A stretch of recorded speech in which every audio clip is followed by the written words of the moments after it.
big news last week. The report from John Hueston with regard to misconduct in San Bernardino County's Assessor's Office was released by the Board of Supervisors. Boy, I got to tell you, my jaw was on the floor when I read some of the details of the behavior that was going on at the Assessor's Office. I mean, it's one thing to be maybe not using all of your time appropriately, but we're talking about folks who didn't do any work, who yet claimed 40 hours a week, people showing up at the office drunk, throwing cell phones at the wall and smashing them. How did this go on for so long without anybody noticing? Well, as you know, I've only been with the county as a supervisor for about 5 months now. But the rumors that this had been going on and information that I had received from numerous sources, including my former chief of staff, led me to believe we needed to do a full investigation to get down to the truth of it and either confirm it or prove it false. And so we brought John Hueston and his special counsel first to investigate the assessor and potential removal of the assessor.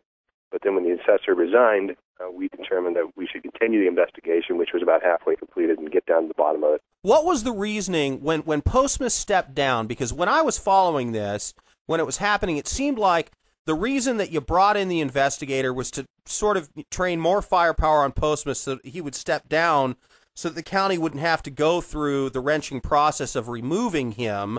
And then that's partly, I wouldn't say that's exactly correct. Okay, well, my goal was to bring an independent counsel in to take a look at what was happening in the assessor's office to determine whether or not removal was necessary or the right tactic.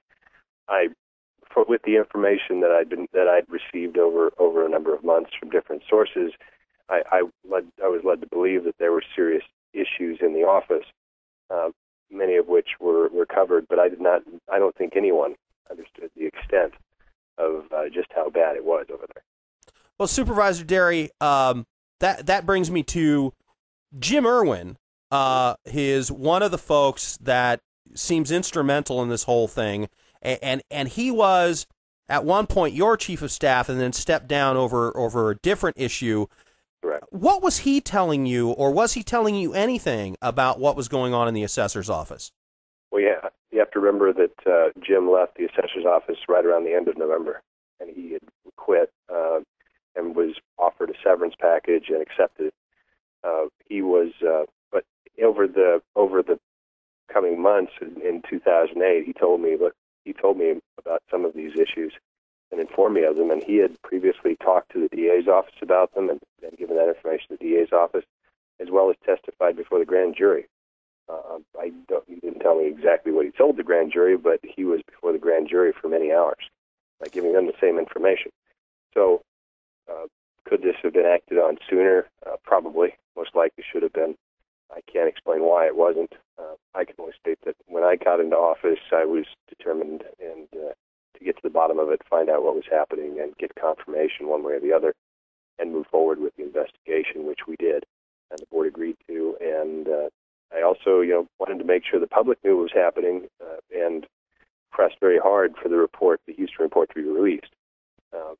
We've had instances in the county where the board has not released investigations to the public, such as the Leonard Gumport report on the county jail purchase, and it caused a great deal of consternation, accusations, and I think it's just good to open the doors, air out the dirty laundry, come clean with everything, let the public know what's happening and what we found, and then take decisive action to make sure it won't to compensate the public for the tax dollars that were wasted, but also to ensure, hopefully, that it won't happen again.